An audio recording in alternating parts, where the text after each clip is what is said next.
Hello, mates. Welcome to chapter 6. My teacher glows in the dark. I'm just gonna get right into it because the last chapter was kind of long. Chapter 6 is called Hulan. I spun around and found myself face to face with Hulan.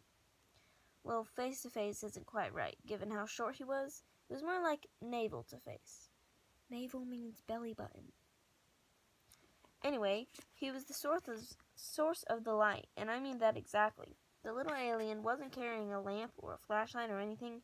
He was glowing, a soft, gentle glow that seemed to come from every square inch of his skin. For heaven's sake, Peter, said Hulan quietly, don't be so skittish. It took me a moment to realize that the words were spoken in perfect English. I stared at him in surprise. I didn't know you could speak my language. There's a lot about me that you don't know, and have a great deal that I have to tell you.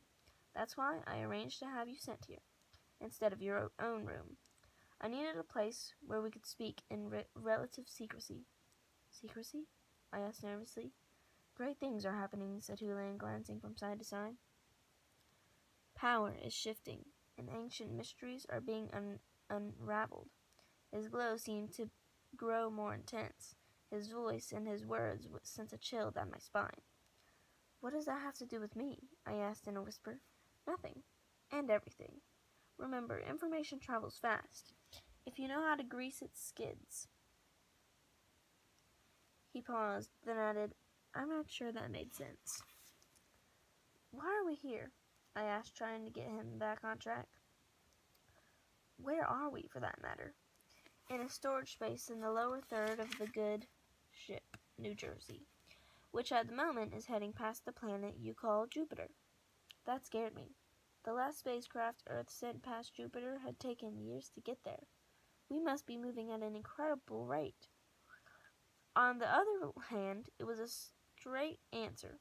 Shooting for 2 in a row, I asked, what did you bring me here to tell me? Hulan motioned towards a box, indicating I should sit. In the light emanating from his body, I could see that the room was filled with containers of all shapes, sizes, and colors. I sat. Hulan scrambled up next to me. Reaching into a pocket in his baggy shorts, he pulled out a black box with about half the size of a paperback book. You rat. Oh, you rat, he said, handing it to me. What did I do? I asked, feeling hurt. Hulan blinked. What did you... Oh, you misunderstood me. I didn't call you a rat.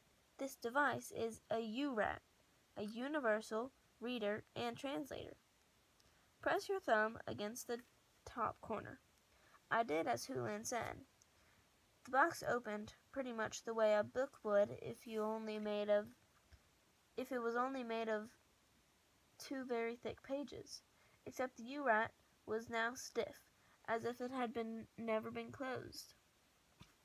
This will be your primary information source, said Hulan. It contains a small library of important data for navigating your way around the ship. Also, a complete listing of crew members. Now please tell it your name. My name is... Wait! I think you need a new name. What's wrong with the one I've got? I asked, feeling a little annoyed. I don't know why I was annoyed. Peter Thompson was nothing special as the names go. Heck, the Thompson part came from my father, and I was glad to be rid of him as he was to be rid of me. No loss there. As for my first name, it was mostly something people used to get my attention when they wanted to tease me. So a new name shouldn't have been any big deal. Still, I had this one all my life, and I felt somewhat attached to it. There's nothing wrong with your old name, said Hulan patiently. It's part of your old life. New life, new name, I always say. I shall call you Krepta, which in the language of my world means child of the stars. This is a good name for you, since you are a boy without a planet. I felt my stomach twist. A boy without a planet sounded terribly lonely. I hesitated. My name is Krepta, I whispered to the U-Rat, child of the stars. Greetings, Krepta, replied the U-Rat. How may I be of service? I looked at Hulan. Tell it you wish to travel, he said. Where do you wish to go? Asked the U-Rat after I had followed Hulan's advice. Actually, I would like something to eat, I said. Wise choice, said Hulan. Biologically sound, too. When you get to a new place, always find out where to eat and where to hide. Will I need to hide here? I asked nervously. Hulan shrugged. I would have pursued the question, but the U-Rat had started beeping. Looking at it, I saw a pattern of colored dots. It was the same pattern I had seen next to the transcendental elevator. Suddenly, some of the dots began to flash. It's displaying the destination code, said Hulan. When you want to go somewhere, ask the U-Rat for the code. Punch the code into the control pad beside any elevator, and it will take you to your destination. Can I go anywhere I want? Of course, said Hulan. Why not? Well, don't you have rules? Security precautions against spies, things like that? You have to stop thinking as if you were still on Earth, Peter. We're not the same as you are. I'm the closest thing to a spy on the ship, certainly the biggest troublemaker. I looked at him in alarm. Are you going to get me in trouble? I asked nervously. Oh, probably. Anyone who tries to do something worthwhile gets in trouble now and then. Don't you think? To tell you the truth, I didn't know what to think. I decided to get some more information and do the thinking later. What do you mean you're the closest thing to a spy? I asked. Are you a spy, or aren't you? Merely a representative of a minority point of view. As you know, your planet is currently the focus of a great debate.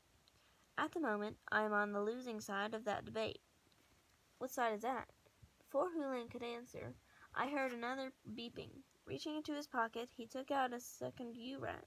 When he opened it, a face that looked like it had belonged to a purple frog appeared on its surface and said, You are wanted for an urgent meeting. The main problem with these things, said Hulan, tucking away his U-Rat and hopping down to the floor, is that they're great for communication, but lousy for privacy. I'm sorry, Krepta, but I can't ignore this call. We'll talk more later. For now, why don't you get something to eat? I'll catch up with you in a while. He crossed to the wall and started to punch a code into the elevator buttons. Then he stopped, turned to me, and said, Since you can't see in the dark, maybe you'd better go first. That made sense. When Hulan left, he would take my only source of light, namely himself, with him. I stepped up to the wall. My U-Rat was still flashing the code for a dining area. The image of the buttons